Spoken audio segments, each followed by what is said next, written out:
뉴스타트 2부 이어갑니다. 협상팀을 파키스탄으로 파견하기로 한 트럼프 대통령이 이란의 제안을 지켜보겠다고 말했습니다. 하지만 이란 국영 매체는 아라그치 이란 외무장관이 미국 측을 만나지 않을 거라고 보도했습니다. 워싱턴 연결합니다. 홍상희 특파원, 미국의 협상팀이 이란과의 회담을 위해 파키스탄행에 나선다고요? 네, 스티브 위코프 미 중동 특사와 트럼프 대통령의 맞사이죠. 제러드 쿠셔너가 현지 시간 25일 오전 파키스탄 이슬라마바드로 향합니다. 캐롤라인 레빗 백악관 대변인은 오늘 기자들과 만나 트럼프 대통령이 협상단을 파견하기로 결정했다고 말했습니다. 최근 며칠 사이 이란과의 접촉에서 일부 진전이 있었고 이란 측이 직접 만나서 대화하기를 요청했다는 건데요. 레빗 대변인의 말을 먼저 들어보시죠. We've certainly seen some progress from the Iranian side in the last couple of days. Again, the president has made the decision to send Stephen Jared to hear the Iranians out. And so we'll see what they have to say this weekend. 트럼프 대통령은 로이터와의 전화 인터뷰에서 이란이 내놓는 제안을 지켜보겠다고 말했습니다. 주말 협상 가능성이 나오고 있는데요. 이 악시오스는 미국과 이란의 회담이 27일, 그러니까 월요일 열릴 수 있다고 전하기도 했습니다. 레빗 대변인은 제이디 벤스 부통령은 마코 루비오 국무장관과 워싱턴 DC에 남겠지만 필요하다고 판단될 경우 파키스탄으로 이동할 준비가 돼 있다고 밝혔습니다. 앞서 폭스뉴스와의 인터뷰에서 레빗 대변인은 이란이 핵을 보유하지 못하게 하는 게 궁극적 목표라고 말했는데요. 이란이 농축 우라늄을 넘기고 핵무기를 보유하거나 개발하지 않겠다는 걸 약속하는 게 이 트럼프 대통령의 레드라인이라고 강조했습니다.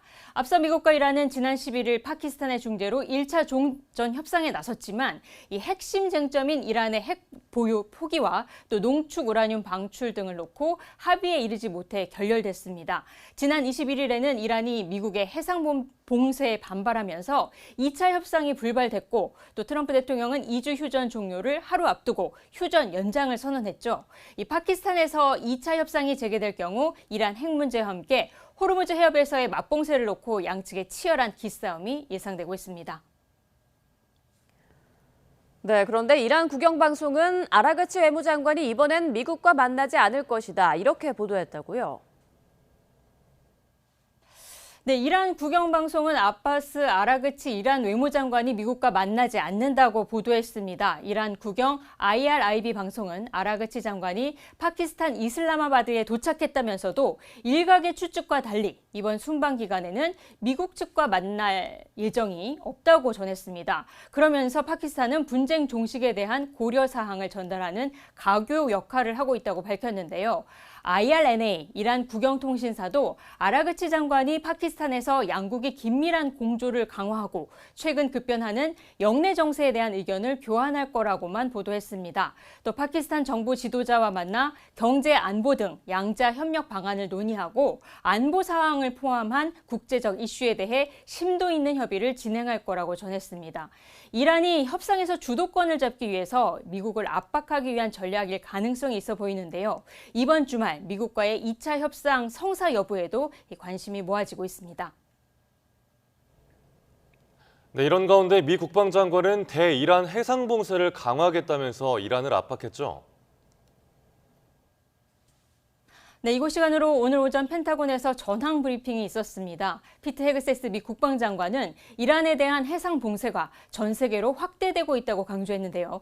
미국이 대이란 해상 봉쇄에 나선 이후 지금까지 이란 항구를 오가는 선박 30여 척이 회항했고 해상 봉쇄 전 이란 항구를 떠난 그림자 선단 2척도 납포했다고 밝혔습니다. 댄 케인 합참의장도 이란에 대한 엄격한 해상 봉쇄를 유지할 거라고 강조했는데요. 이 발언 들어보시겠습니다. U.S. Central Command continues to maintain a strict blockade on all the ports. We're enforcing the blockade across the board against any ship of any nationality that is transiting to or from an Iranian port or territory. 헤그세스 미 국방장관은 호르무즈 해협에서 이란이 기뢰를 추가로 설치한다면 휴전 위반이라면서 트럼프 대통령의 격침 명령을 따를 거라고 말했습니다. 또 나토와 아시아 동맹국을 향해서도 이 수십 년 동안 미국의 보호를 누려왔지만 이제 무임승차의 시대는 끝났다면서 호르무즈 해협에서의 기여가 필요하다고 강조했습니다. 헤그세스 장관의 말을 들어보시겠습니다. It's a wake-up call for countries around the world. Either you have capabilities or you don't. Otherwise, you're at the behest of a country like Iran, and the only country that can do something about it is the United States military. 헤그세스 장관은 또 이란은 협상 테이블에서 현명한 선택을 할 기회가 여전히 있다는 걸 알아야 한다면서 의미 있고 검증 가능한 방식으로 핵무기를 포기해야 한다고 압박했습니다. 지금까지 워싱턴에서 전해드렸습니다. 네, 들으신 대로 미국과 이란의 2차 종전회담 개최에 호르무즈 해협 봉쇄 해제 문제가 최대 걸림돌이 된 가운데 미국은 이란을 더 거세게 압박했습니다. 휴전 결렬을 대비해 호르무즈의 이란군을 첫 번째 타격 목표로 검토하고 있는데 미 해군의 세 번째 항공모함도 중동에 도착했습니다. 오만 무스카트에서 신호 기자가 보도합니다. 이란이 호르무즈 해협에서 유조선을 납포한 영상을 공개하자 미국은 곧바로 인도양에서 이란산 석유를 실은 유조선을 납포했습니다. 미 국방부는 이란 관련 선박 단속 범위를 전 세계로 확대하겠다고 경고했습니다. 트럼프 대통령은 호르무즈 해협을 미국이 완전히 지배하고 있다고 주장하며 돈을 벌고 싶으면 회담장에 나오라고 이란을 압박했습니다. Wait a minute, if we open the strait, that means they're going to make $500 million a day. I don't want them to make $500 million a day until they settle this thing. So I'm the one that kept it closed. We have total control of it. And it'll open when they make a deal or something else happens. CNN은 소식통을 인용해 이번 휴전이 실패로 끝나면 호르무즈 해협에 이란군을 타격하는 작전을 미군이 준비하고 있다고 전했습니다. 모기 함정으로 불리는 소형 고속전과 기뢰 부설 선박 같은 이란의 비대칭 전력이 핵심 목표입니다.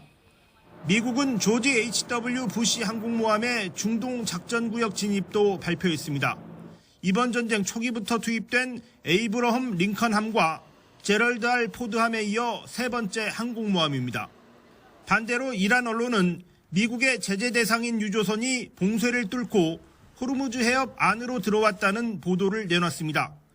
호르무즈 바깥 항구를 통해 중국으로 에너지 수출도 유지하고 있다면서 미국의 봉쇄를 버틸 수 있다는 여론전을 펼쳤습니다.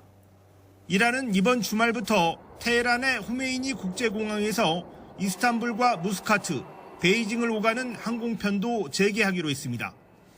미국과 이란은 호르무즈 해협 봉쇄를 먼저 푸는 순간 종전회담의 주도권도 뺏긴다고 판단하고 있습니다. 호르무즈 해협 봉쇄 문제가 이번 주 개최 가능성이 거론되던 2차 종전회담의 최대 걸림돌이 됐습니다. 오만 무스카트에서 YTN 신호입니다. 이란 정부가 호르무즈 해협을 통과하는 선박들에 부과한 통행료를 실제 현금으로 징수했다고 밝혔습니다.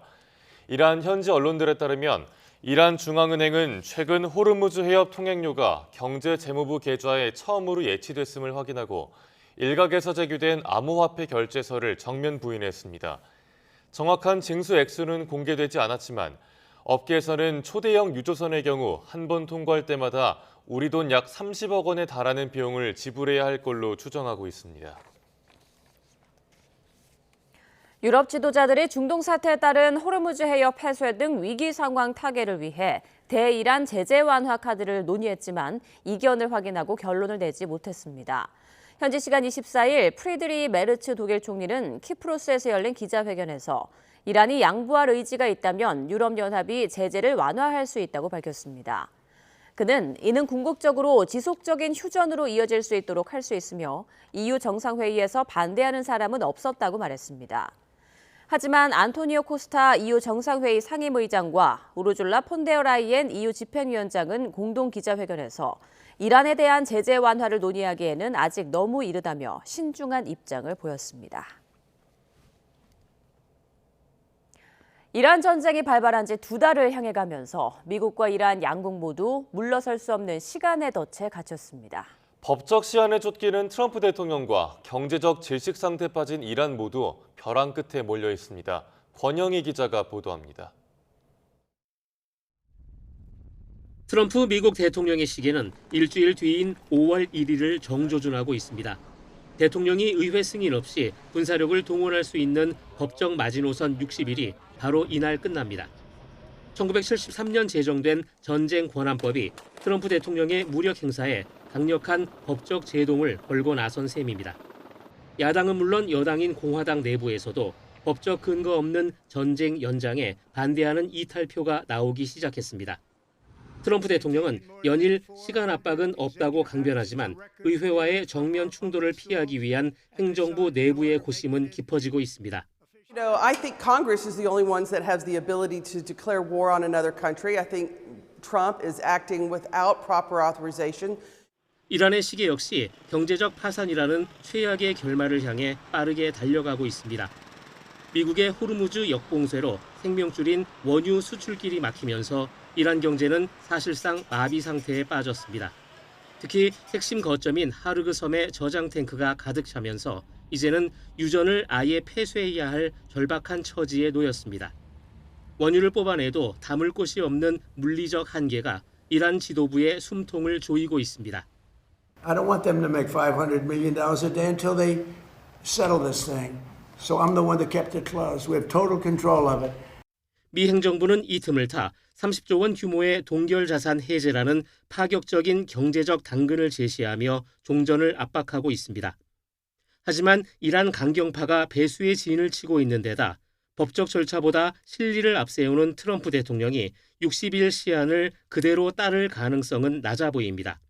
결국 두 나라의 기싸움은 5월 1일을 기점으로 의회의 예산 차단과 군 통수권 논란이 맞물린 유례없는 정치적 소용돌이로 번질 전망입니다. YTN 권영입니다.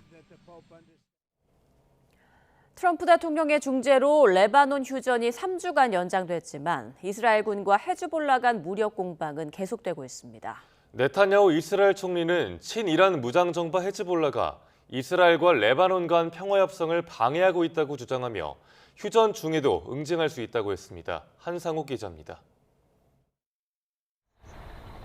이스라엘군이 현지 시간 24일 오전 레바논 남부의 키르벳 셀름, 툴린 등의 건물을 공습했습니다. 이스라엘군은 이번 공격이 전날 밤 이스라엘 북부 접경 마을을 겨냥했던 헤즈볼라의 로켓 포격에 대한 보복 차원이며 공습 대상 건물은 헤즈볼라의 공격 거점들이라고 말했습니다. 이후 헤즈볼라는 레바논 남부에 주둔 중인 이스라엘군과 이스라엘 북부 접경 지역을 겨냥해 자폭 드론을 발사했습니다. 오후에는 레바논 남부 소도시 테러 상공에서 이스라엘군의 드론이 헤즈볼라의 방공 미사일에 요격됐습니다. 헤즈볼라의 핵심 요소로 알려진 빈트 지베일에서는 이스라엘군이 헤즈볼라 대원 6명을 사살했다고 밝혔습니다. 네타냐후 이스라엘 총리는 헤즈볼라가 평화협상을 방해한다고 주장하며 휴전 중이라도 응징할 수 있다고 말했습니다. תקפנו אתמול, תקפנו היום, אנחנו נחושים להחזיר את הביטחון לתושבי הצפון. 트럼프 미국 대통령은 전날 이스라엘과 레바논 고위급 대표들과 회담을 주재한 뒤 소셜미디어를 통해 이스라엘과 레바논의 휴전은 3주 연장될 거라고 말했습니다.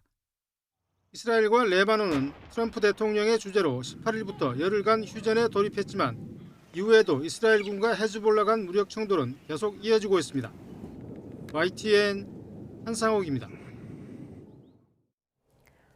미 국방부가 이란 전쟁 과정에서 협조하지 않은 북대서양 조약기구 나토 동맹국들을 겨냥해 전례 없는 보복 조치를 검토 중인 것으로 드러났습니다. 트럼프 행정부의 동맹 성적표에 따라 76년 역사의 나토 체제가 뿌리째 흔들리고 있습니다. 양희력 기자가 보도합니다. 이란과의 전쟁 작전을 지원하지 않는 나토 동맹국을 제재하는 방안을 미국 정부가 논의했다. 미국 국방부 내부 이메일을 근거로 영국 로이터 통신이 보도한 내용입니다. 가장 충격적인 대안은 스페인을 나토에서 일시적으로 제명하는 카드입니다. 스페인은 사회노동당 정부의 결정에 따라 로타 해군기지와 모론 공군기지 등 미군의 핵심 전략 자산 사용을 전면 불허했습니다.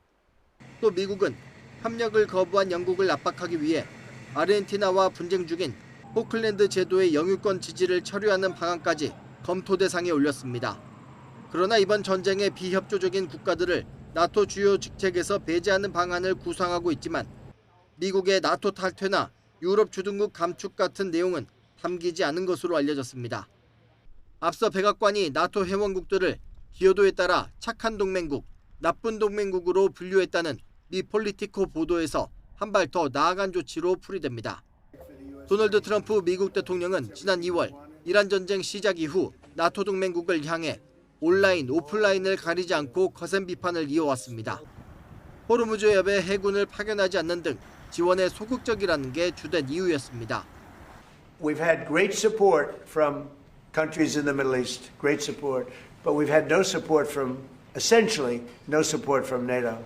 스페인을 나토 동맹국에서 제외한다는 이메일 내용에 스페인 산체스 총리는 원칙론을 강조하며 전쟁에 협조할 뜻이 없음을 다시 한번 분명했습니다. Bueno, nosotros no trabajamos sobre emails, trabajamos sobre documentos oficiales y posicionamientos que haga, en este caso, el gobierno de Estados Unidos. La posición del gobierno de España es clara. Absoluta colaboración con los aliados, pero siempre dentro del marco de la legalidad internacional. 문제는 미국이 정보 공유 배제나 외교적 지지 철회 등 우회적 보복을 실행할 경우 나토의 핵심인 집단 방위 체제가 사실상 마비될 수 있다는 점입니다. 한 국가에 대한 공격은 전체에 대한 공격이라는 76년 동맹의 대원칙이 트럼프식 안보 무임승차 논리에 밀려나고 있는 겁니다. 이란 전쟁의 포화 속에서 우방국을 적으로 돌리는 미국의 강경 노선이 동맹의 근간을 흔들고 있습니다. YTN 양일혁입니다. 마크 루비오 미 국무장관이 올여름 북중미 월드컵에 이란 대표팀의 참가를 환영한다고 밝혔습니다. 루비오 장관은 현지 시간 24일 백악관 행사에서 미국이 이란 선수단에게 오지 말라고 통보한 적은 없다며 월드컵을 위해 미국을 찾는 선수단을 환영할 것이라고 말했습니다. 다만 이란 군부와 연관된 인물의 입국은 철저히 차단하겠다며 이슬람 혁명 수비대원들이 기자나 트레이너로 위장해 들어오는 건 결코 용납할 수 없다고 선을 그었습니다. 전국 평균 경유 가격이 러시아 우크라이나 전쟁 당시인 2022년 7월 이후 3년 9개월 만에 2,000원을 돌파했습니다. 유가정보 시스템 오피넷을 보면 어제 오후 6시 기준 전국 주유소의 평균 경유 가격은 2,000.5원으로 집계됐습니다.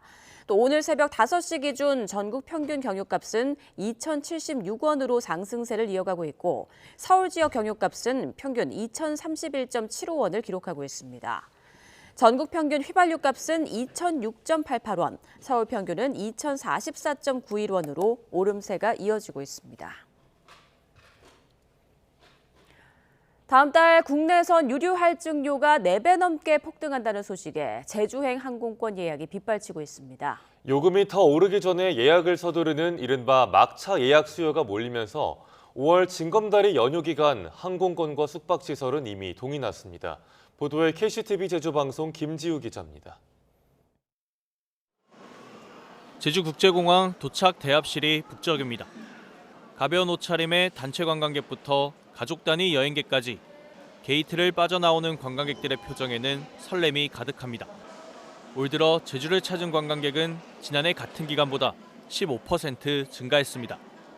이러한 활기는 코앞으로 다가온 5월 가정의 달에 절정에 달할 것으로 보입니다. 근로자의 날인 5월 1일부터 어린이날까지 하루만 연차를 내면 최장 5일간의 황금 연휴가 보장되기 때문입니다. 연휴 전날인 이달 30일과 다음 달 1일, 김포에서 제주로 향하는 항공권은 일찌감치 매진됐습니다. 도내 주요 특급 호텔 예약률은 90%에 달하고 일반 숙박시설도 70%를 웃돌고 있습니다. 특히 이번 연휴는 항공권 가격 인상 전 미리 여행을 준비한 얼리버드 수요가 겹치며 그 열기가 더 뜨겁습니다. 실제로 당장 다음 달 발권하는 국내선 항공권부터 유료 할증료가 대폭 인상됩니다. 대한항공과 아시아나항공은 이달 7,700원인 국내선 유료 할증료를 다음 달에 34,100원으로 4배 이상 올리기로 했습니다. 4월에는 유료 할증료를 1,100원 인상했는데 한 달 만에 오름폭이 크게 뛰었습니다. 상황이 이렇다 보니 항공료 부담을 덜기 위해 유료 할증료 인상 전에 발권을 서두른 관광객들이 이번 황금 연휴에 몰렸다는 분석입니다. 또한 6월 일정까지는 예약이 증가하고 있지만 정작 7, 8월 여름 성수기에는 비싼 항공료 탓에 여행 심리 위축이 우려되는 상황입니다. 관광업계의 이번 연휴 특수가 더욱 중요해진 이유입니다. 가정의 달과 수학여행 시즌 황금 연휴로 인해서 저희 숙박 분야에서는 기대 심리가 많지만 한편으로는 항공료가 높아지다 보니까 아무래도 객실 가동률 부분에 있어서도 어려움이 있지 않나. 당장의 황금 연휴 특수는 반갑지만 훌쩍 뛴 항공료가 다가올 여름 성수기에 발목을 잡지는 않을까 기대와 시름이 교차하고 있습니다. KCTV 뉴스 김지우입니다. 이란 전쟁으로 인한 고유가 여파로 국내 농업 분야 전반도 큰 피해를 보고 있는데요. 농기계를 돌리기조차 부담스러울 정도인데 모내기철을 맞은 농민들의 시름이 깊어지고 있습니다. 김근우 기자가 보도합니다.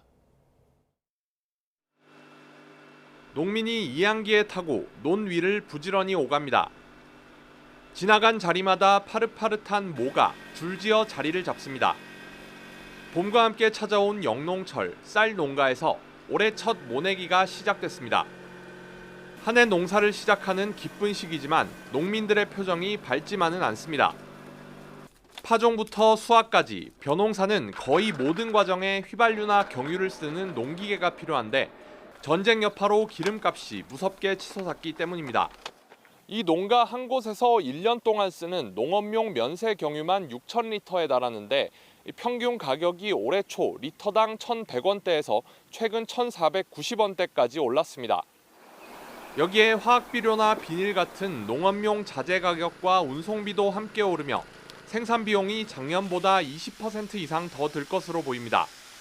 쌀값을 올려도 거의 남는 게 없는 수준이라 농민들은 어떻게든 비용을 아껴보려 하지만 쉽지 않습니다. 조그마한 시간이라도 옛날 같으면 뭐 1분, 2분은 시동 거르는 상태에서 껐다가 켰다가 안 하는데 지금은 이제 꺼야지요. 이제 기름 자체를 무조건 이제 아끼고 봐야지 뭐. 다음 달부터 본격적인 모내기 처리되면 인건비나 자재값 부담도 더 심해집니다. 훌쩍 뛴 원가는 올가을 쌀 수매가에도 고스란히 반영될 수밖에 없습니다. 지구 반대편 이란 전쟁이 주식인 쌀을 비롯해 우리 밥상 물가 전반을 압박하고 있습니다. YTN 김근우입니다. 중국은 중동 전쟁과 오일 쇼크를 전기차 굴기의 가속 페달을 밟는 기회로 활용하고 있습니다. 내연기관을 고집하던 우리 자동차 업계도 신재생 에너지로 전환을 꾀하며 제도약을 노리는데요. 베이징에서 열린 국제 오토쇼에 강정규 특파원이 직접 다녀왔습니다. 아이언맨을 떠올리게 하는 황금빛 세단이 등장하자 운집한 관중들이 탄성을 터뜨립니다. 베이징 오토쇼에서 현대자동차가 중국 공략을 위해 만든 전기차를 처음 선보였습니다. 중국 디자인 연구소에서 설계한 콘셉트카 기반의 양산 모델입니다. 아이오닉 V란 장명을 보면 중국 시장에서 V자 반등을 노리는 야심이 읽힙니다. 전통 내연기관을 고집해온 현대차가 신재생 에너지로 전환을 선언하며 다시 도전장을 내민 겁니다. It is the world's most advanced EV and software-defined vehicle ecosystem. If you want to be globally competitive, you must be genuinely competitive here. 이번 오토쇼는 단순 전기차를 넘어 AI, 자율주행, 초연결로 진보하는 기술 발전 추세를 보여줬습니다. 내년 하늘을 나는 전기차 양산을 예고한 샤오펑은 이미 사전 주문 7,000대를 받았습니다. 가전에서 전기차로 확장한 샤오미, 짝퉁 포르쉐 5명을 싣는 하이퍼 콘셉트카 실물을 전시했습니다. 배터리 황제 CATL은 충전 시간을 주유 시간만큼 단축한 신제품을 공개하기도 했습니다. 从10%冲到98%，神行超充第3代只需要6分27秒，轿车的续航可以突破1500公里。 불안한 국제 정세에도 흔들림 없는 자급자족의 공급망 생태계를 과시한 것도 관전 포인트입니다. 특히 중동 전쟁과 오일 쇼크는 중국 전기차 굴기를 앞당기는 가속 페달로 작용하고 있습니다. 베이징 오토쇼 현장에서 YTN 강정규입니다.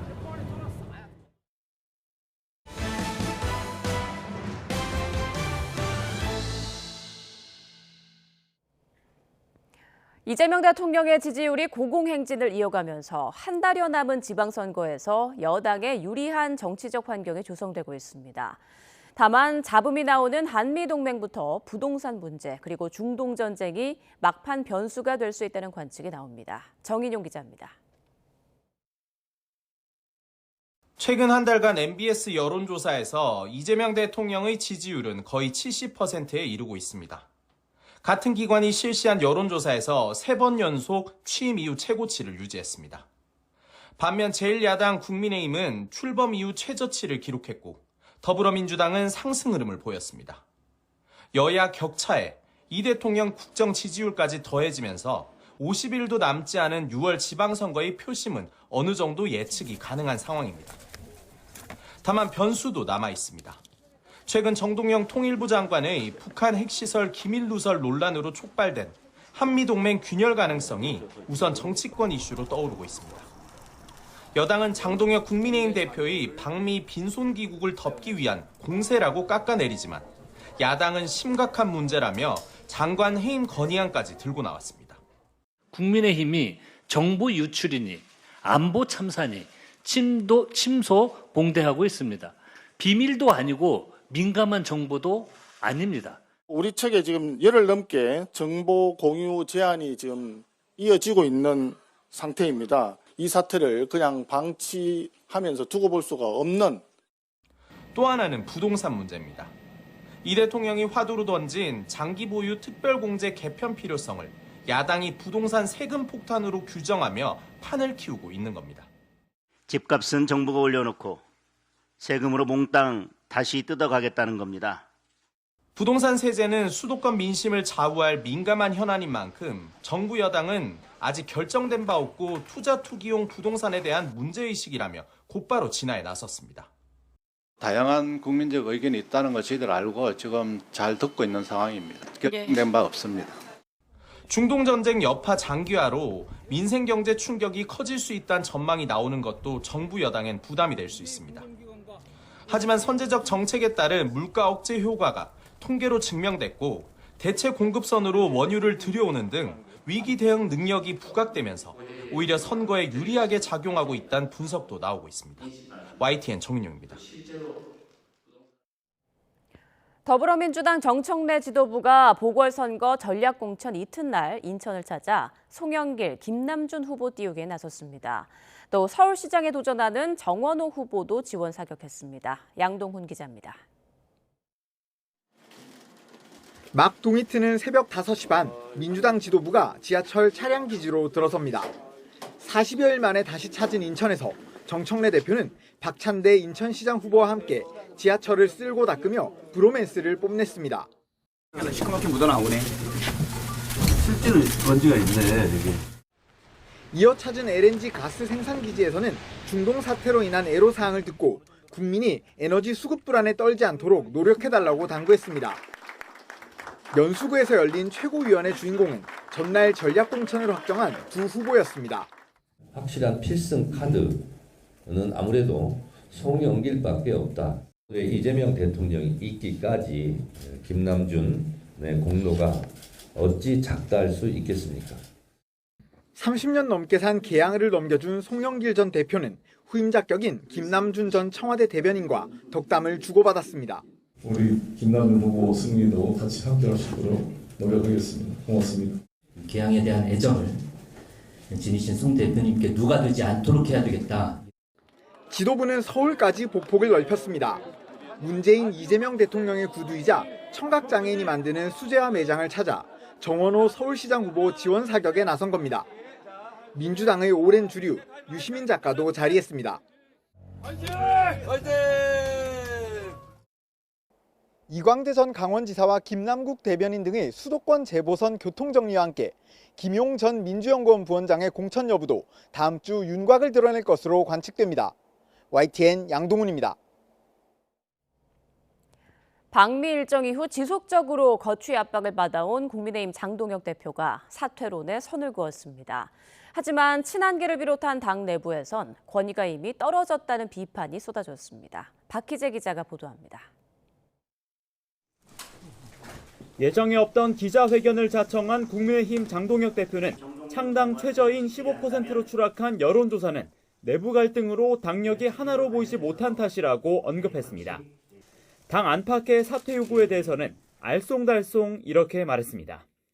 지방선거 40일을 앞둔 시점에 당대표에서 물러나는 것이 진정 지방선거 승리에 도움이 되는 것인지 거취 고민에 들어갔다는 취지의 보도가 빗발치자 장 대표는 기자회견 3시간 만에 SNS 글을 올려 상황이 좋지 않다고 물러나는 건 책임지는 정치인의 모습이 아니라고 선명하게 사퇴론을 일축했습니다. 이어서 최선을 다해 지방선거를 마무리하고 당당하게 평가받겠다고 강조했습니다. 예상대로 즉각 당내 반발이 쏟아졌습니다. 친한계는 이미 권위 소멸 상태라며 후보자 등록일인 다음 달 14일이 장동혁 지도부가 힘쓸 마지막 순간이라고 직격했습니다. 장동혁 대표는요, 저희 국민의힘의 아버지이자 가장인 존재입니다. 집 밖에서 무능한 가장이 집안에 와서 행패를 부리는 모양새인데 김태흠 충남지사는 당이 식물인간 상태라며 별도 지역 선대위를 꾸리겠다고 했고 오세훈 서울시장도 거듭 장 대표의 이선 후퇴를 촉구했습니다. 결단이 필요한 시점이 이제 오지 않았는가. 좀 눈에 덜 띄었으면 좋겠다. 그게 도와주는 거다. 원외 당권파는 선거를 코앞에 두고 지도부를 흔드는 건 해당 행위라며 장 대표를 엄호했지만 8박 10일 방미 여진도 뼈아프기만 합니다. 국무부 차관보를 만났다는 당 공지는 차관의 비서실장 30대 차관보급으로 정정돼 거짓말 논란에 휩싸였습니다. 장동혁 대표는 후보 교체까지 언급하며 배수진을 쳤지만 지역별로 선대위를 따로 꾸리고 대표를 불청객 취급하는 사태가 반복될 거라는 전망은 여전합니다. YTN 박희재입니다. 제이비어 브런슨 주한미군 사령관이 2029년 1분기까지 전시작전권 전환을 위한 조건을 완료하겠다는 로드맵을 국방부에 제출했다고 밝히면서 미묘한 파장이 일고 있습니다. 트럼프 대통령의 임기가 끝나는 2029년 1월까지 승인을 받지 못할 경우 전작권 전환 일정이 미국의 차기 정부로 넘어가게 돼 정부가 목표로 하는 임기 내 전환에도 영향을 미칠 수 있기 때문입니다. 김문경 기자가 보도합니다. 제이비어 브런슨 주한미군 사령관이 2029년 1분기에 전시작전권 전환 조건을 완료하겠다고 밝혔습니다. 브런슨 사령관은 이를 담은 로드맵을 미 국방부에 제출했다며 이같이 말했습니다. I would say that right now we've delivered to OSW a roadmap which will get us there not later than second quarter of FY29, and we'll continue to pursue that. 브런슨 사령관이 언급한 로드맵은 전작권 전환을 위한 3단계 검증입니다. 현재 진행 중인 2단계 검증을 올해 완료하고 내년부터 마지막 3단계에 대한 검증에 나설 것으로 보입니다. 이 같은 로드맵을 감안해 2029년 1분기를 제시한 것으로 보이는데 우리 측과는 사전에 조율하지 않은 것으로 알려졌습니다. 브런슨 사령관의 발언은 주한미군사의 의견을 언급한 것으로 전작권 전환 시기는 한미 군사당국의 건의를 기초로 SCM에서 한미 국방장관이 결정해서 양국 대통령께 건의될 예정입니다. 문제는 브런슨 사령관이 제시한 2029년 1분기인데 공교롭게도 미국의 대선 등 정치 일정과 맞물려 있다는 점입니다. 특히 2029년 1월에 임기가 끝나는 트럼프 대통령이 전작권 전환을 완료하지 않고 물러날 경우가 가장 큰 변수입니다. 3단계 군사적 검증이 완료되더라도 미국의 차기 정부가 한반도 안보 환경 등에 대한 정치적 검증에 나설 경우 이재명 정부의 임기 내 전환 목표에도 영향을 미칠 수 있습니다. 국방부는 올해를 전작권 전환의 원년으로 삼아 미 측과 협력을 강화하고 있다고 밝혔는데 브런슨 사령관이 전환 조건의 완료 시기를 제시하면서 이를 앞당기려는 우리 측과 상당한 줄다리기가 이어질 것으로 보입니다. YTN 김문경입니다. 어제 저녁 경기도 남양주의 한 마을에 전기 공급이 끊겨 요양원 입소자와 주민들이 불편을 겪었습니다. 제주에선 양돈장에서 난 불로 돼지 1,800여 마리가 죽었습니다. 정영수 기자가 보도합니다. 건물 복도에 불빛이라곤 비상구를 알리는 유도등만 남았습니다. 엘리베이터도 모두 멈췄습니다. 어제 저녁 정전 피해를 본 남양주시 화도읍의 요양원 모습입니다. 전자식 출입문까지 먹통이 돼 어르신 70명과 요양보호사 12명이 2시간가량 고립됐습니다. 하드키로 하는 전기를 이용해서 하는 거여가지고요. 기저귀 케어도 해야 되고 하는데 아예 안 보이니까 케어도 못하고. 일대 아파트와 상가까지 500여 곳이 피해를 봤는데 한전은 주변 전력 케이블에서 원인을 알 수 없는 열화 현상이 일어났다고 설명했습니다. 시뻘건 화염 위로 검은 연기가 쉴 새 없이 솟구칩니다. 비슷한 시각 경기도 안산에선 건축 자재를 쌓아둔 컨테이너 창고에 불이 났습니다. 불은 창고 한 개 동을 모두 태우고야 꺼졌는데 화재 당시 주변에 사람이 없었던 것으로 보여 소방이 발화 지점을 조사하고 있습니다. 제주 한림읍에선 양돈장에서 큰 불이 나 한때 소방 대응 1단계가 발령됐습니다. 다친 사람은 없었지만 우리 3개 동이 모두 타면서 돼지 1,800여 마리가 죽었습니다. 오늘 새벽 수도권 제1순환고속도로에선 1톤 화물차가 의왕 청계 요금소를 지나다 시설물을 들이받았습니다. 30대 남성 운전자의 혈중 알코올 농도는 면허 취소 수준, 만취 상태였던 것으로 조사됐습니다. YTN 정영수입니다. 특검이 평양에 무인기를 투입해 일반 이적 혐의로 기소된 윤석열 전 대통령에게 중형을 구형했습니다. 비상기함 선포 여건을 조성할 목적으로 국가와 국민을 위태롭게 했다는 겁니다. 임혜진 기자입니다. 특검이 일반 이적 등 혐의로 재판에 넘겨진 윤석열 전 대통령에게 징역 30년을 구형했습니다. 함께 범행을 주도한 혐의를 받는 김용현 전 국방부 장관에게는 징역 25년이 구형됐습니다. 이들은 지난 2024년 10월 12.3 비상계엄의 명분을 만들기 위해 평양에 무인기를 보내 한반도의 군사적 긴장을 높인 혐의로 재판에 넘겨졌습니다. 특검은 국민의 생명과 안전을 책임지는 국군 통수권자와 국방부 장관이 반대 세력을 제거하고 권력을 독점할 목적으로 반국가, 반국민 범죄를 저질렀다고 질타했습니다. 실제 작전 실행으로 국가 안보에 위해가 발생했고 국가적 혼란과 군기 문란이 초래돼 중형이 불가피하단 겁니다. 또 비상계엄과 연장선에 있는 사건인 만큼 앞서 진행된 내란 재판 구형량도 함께 고려했다고 덧붙였습니다. 윤 전 대통령은 1시간가량 이어진 최후 진술에서 무인기 작전은 국민과 국가를 북한의 도발과 위협으로부터 지키기 위한 정당한 작전이었다고 주장한 것으로 전해졌습니다. 윤 전 대통령 측 변호인단은 특검이 법리와 사실을 조작해 정치 기소를 했다며 무죄를 주장했습니다. 정말 법 왜곡죄가 필요할 수도 있겠다라는 생각이 들었습니다. 전혀 구속 요건에도 맞지도 않는 그냥 기소를 한 겁니다. 수사를 하고 이 수사 자체가 다 어떻게 보면 이적행위입니다. 일반 이적 재판은 그동안 군사상 안보 등을 이유로 비공개로 심리가 이뤄졌는데 오는 6월 12일 열리는 선고 공판은 공개로 진행될 예정입니다. YTN 임혜진입니다. 경찰이 2천억 원에 가까운 부당이득을 챙긴 혐의를 받는 방시혁 의장에 대해 구속영장을 신청했지만 검찰이 반려했습니다. 검찰은 방 의장의 구속 필요성에 대한 소명이 부족하다고 설명했습니다. 이현정 기자가 보도합니다. 하이브 방시혁 의장에 대해 경찰이 구속영장을 신청한 지 3일 만에 검찰이 이를 반려했습니다. 경찰이 사기적 부정거래 혐의와 관련해 신병 확보를 시도했지만 검찰이 보완 수사를 요구하며 대동을 건 겁니다.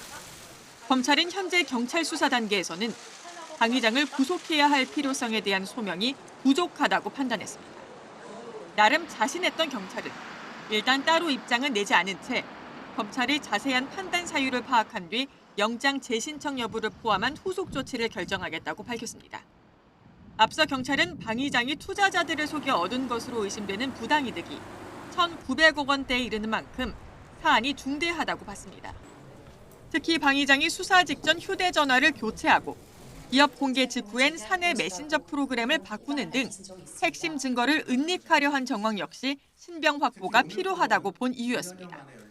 하지만 검찰이 이번 결정으로 이미 1년 4개월여 동안 끌어온 경찰 수사에 일정 부분 차질이 불가피할 전망입니다. YTN 이현정입니다. 지난 19일 행정실수로 소년체전 출전이 좌절된 승마 유망주의 사연을 YTN이 전해드렸는데요.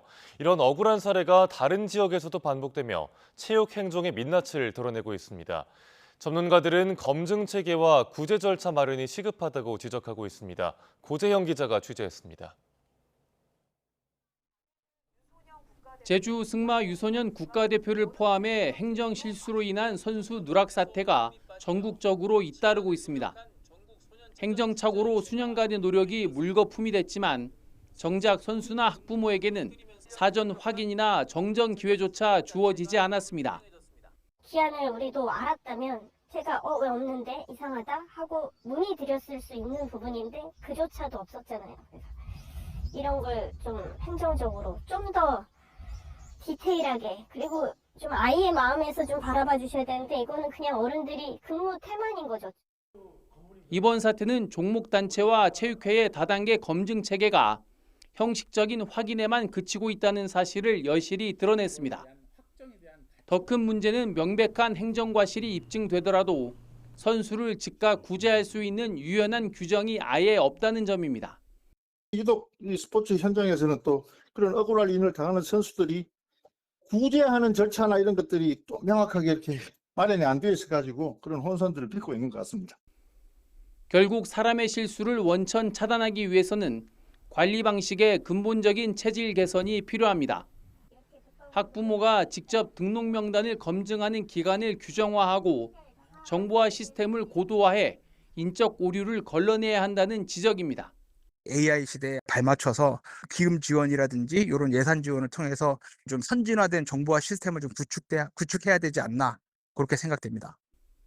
반복되는 행정 실수가 선수의 미래를 가로막지 않도록 대한체육회를 비롯한 당국이 무거운 책임감으로 제도 정비에 나서야 할 때입니다. YTN 고재영입니다. 삼성전자 노동조합이 총파업 첫날인 다음 달 21일 이재용 회장 자택 앞에서 집회를 엽니다.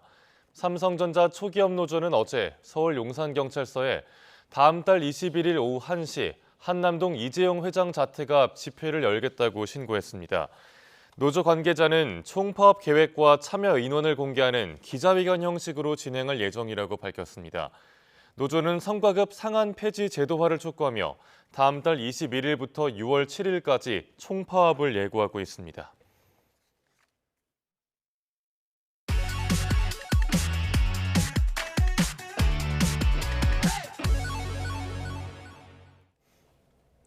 네, 새로운 농업 기술이나 건강한 먹거리를 전해드리는 신농업 비즈니스 신농비 시간입니다. 오늘은 100% 우리 농산물을 이용해 이른바 숨쉬는 항아리에서 숙성 과정을 거치는 전통 증류주 이야기입니다. 오점곤 기자가 취재했습니다. 큰 도자기처럼 생긴 황토색 옹기 항아리 수십 개가 가지런히 놓여 있는 곳. 전통 소주를 숙성시키고 있는 건데 유약을 바르지 않은 이른바 숨쉬는 항아리입니다. 결국 뭐냐면 공기가 더 왕래를 더 많이 하는 거예요. 네. 그 입자가 작은 데서 공기와의 접촉을 많이 해가면서 술 자체가 부드럽고 그러니까 거친 맛을 잡아주는 숙성이 잘 되는 잘 빚은 전통주를 2번 증류해서 이 숨쉬는 항아리에서 1년 이상 숙성 과정을 거치면 알코올 농도 53도의 고급 증류식 전통 소주가 만들어집니다. 지금 하는 이 방식을 상압 방식이라고 하거든요. 상압으로 해가지고 동중유기를 이용해가지고 술을 증류를 하는데 이렇게 만든 전통 증류 소주는 지난해와 올해 2차례 출시했는데 당일 모두 완판될 정도로 호평을 받았다고 합니다. 네, 이 옹기 항아리 가격은 77만 원 정도인데요. 일반 항아리 가격보다 2~3배가량 비쌉니다. 이 전통주 제조업체는 100% 국내산, 더 정확하게는 홍천 지역의 농산물만 사용합니다.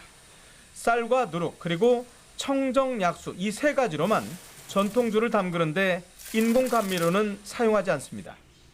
요즘 과잉 생산돼서 문제가 되는 쌀 그리고 그 지역 농산물을 활용해서 전통주를 만들기 때문에 지역 농산물의 소비를 확대하고 그 지역 브랜드 가치를 제고하는. 이 양조장에서는 연간 12톤가량의 쌀을 사용하고 있는데 홍천 지역 내 농가와 전북 계약제보를 통해서 수급하고 있습니다. YTN 오정곤입니다. 인공지능으로 모기의 종류와 개체수를 실시간으로 판별하는 감시 장비가 개발돼 울산 등 전국 6곳에서 시범 운영에 나섰습니다. 이상기후로 모기 발생 시점이 빨라지는 가운데 AI 감시 장비 도입으로 감염병에 대한 신속하고 정밀한 방제가 가능해질 전망입니다. JCN 울산중앙방송 라경훈 기자입니다. 울산 태화강 국가정원. 이산화탄소로 모기를 유인해 포집하는 감시 장비가 설치됐습니다. 질병관리청이 세계 최초로 개발한 인공지능 기반 실시간 모기 감시 장비입니다. 기존에도 모기의 포집량을 측정하는 장비는 있었지만 이 장비는 모기의 종류까지 즉시 분석해냅니다. 포집된 모기는 카메라로 촬영되고 실시간으로 인공지능이 종류까지 분류합니다. 분석 결과는 연구원에게 원격으로 전달됩니다. 기존에는 사람이 일일이 확인해야 해 분석하는 데 일주일이 넘는 시간이 걸렸지만 이번 장비 도입으로 시간이 크게 단축됐습니다. 공간적, 시간적 제약 없이 실시간으로 95% 이상의 정확도로 모기의 종류와 개체수를 실시간으로 전달하고 특히 말라리아와 일본 뇌염 등 감염병을 옮기는 모기도 신속하게 확인할 수 있습니다. 장비는 울산 태화강 국가정원을 포함해 전국 6개 시도에 우선 설치됐고 시범 운영을 거쳐 다음 달부터 본격적으로 가동됩니다. 철새, 곤충 등 폭넓은 생물 다양성을 가진 태화강 국가정원 내에 AI 모기 개척 설비가 설치됨으로써 모기와 그 병원체 특성을 실시간으로 분석하고 지난달부터 전국에 일본 뇌염 주의보가 발령된 가운데 울산에서는 지난 8일 일본 뇌염 매개모기인 작은 빨간집 모기가 발견됐습니다. 지난해보다 6주 빨리 나타난 건데 이상기후로 인해 발견 시기가 앞당겨진 것으로 추정됩니다. 지구상에서 모기 때문에 죽는 사람은 매년 70만 명 이상. 인간에게 가장 위험한 동물 1위가 바로 모기입니다. 이상기후 등으로 모기 발생 시기도 예측할 수 없는 만큼 이번 장비 도입을 통해 보다 신속하고 정밀한 방제로 이어질지 주목됩니다. JCN 뉴스 라경훈입니다.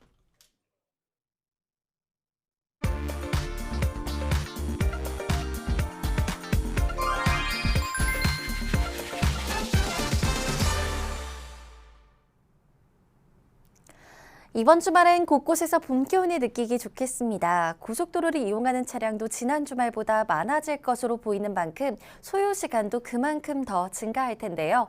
그중 서울에서 부산까지는 원활할 때보다 1시간 20분, 서서울에서 목포까지는 2시간가량의 여유 시간을 더 두셔야겠습니다. 목포까지 가는 길 서해안선의 경우 오늘 이른 아침인 오전 8시쯤에 정체가 정점을 찍을 텐데요. 경기권 대부분의 구간에서 속도 내기가 어렵겠습니다. 현재 65번 부산 울산선에는 사고 지점이 있습니다. 울산 방향으로 장안요금소 화물차 하이패스 차로에서는 대형 화물차 관련한 사고가 발생을 했는데요. 지금 화물차 하이패스 차로는 이용이 불가합니다. 차로 변경은 미리 해주시기 바랍니다. 앞서 15번 서해안고속도로 목포 방향 이른 오전 시간대에 정체가 정점을 찍을 거라고 말씀을 드렸었죠. 지금도 순산터널 부근에서 이미 속도가 떨어집니다.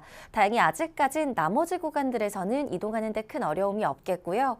1번 경부고속도로 부산 방향 역시 오산과 천안 일대 포함해 아직까지는 큰 어려움 없이 고속도로 이용 가능합니다.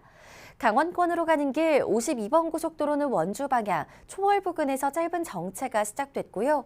60번 고속도로 양양 쪽도 덕소 산패 부근에서 막히고 있는데 곳곳에 마련된 휴게소와 졸음 쉼터도 잘 활용하면서 이동해 주시기 바랍니다.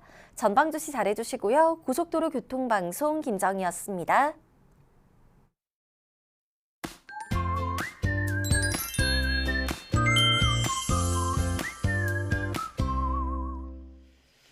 주말을 맞아 나들이 계획 있으시죠? 큰 일교차만 염두에 두시면 나들이하기 좋겠습니다. 현재 서울 기온은 11.3도로 선선한데요. 낮에는 서울이 27도까지 올라서 초여름 날씨를 보입니다. 해가 지면 쌀쌀하니까 겉옷 꼭 챙기시길 바랍니다. 날은 더 건조합니다. 건조특보가 더 확대하면서 중부와 경북 그리고 전북 일부에 건조주의보가 발효 중입니다. 특보가 확대할 가능성이 있으니까요. 기상정보 잘 확인해 주시길 바랍니다. 오늘 전국이 하늘이 맑아서 나들이 하기 좋을 것으로 보입니다. 날씨 전해드렸습니다. 뉴스타트 2부 마칩니다. 잠시 후 3부가 이어집니다. 시청해주신 여러분 고맙습니다.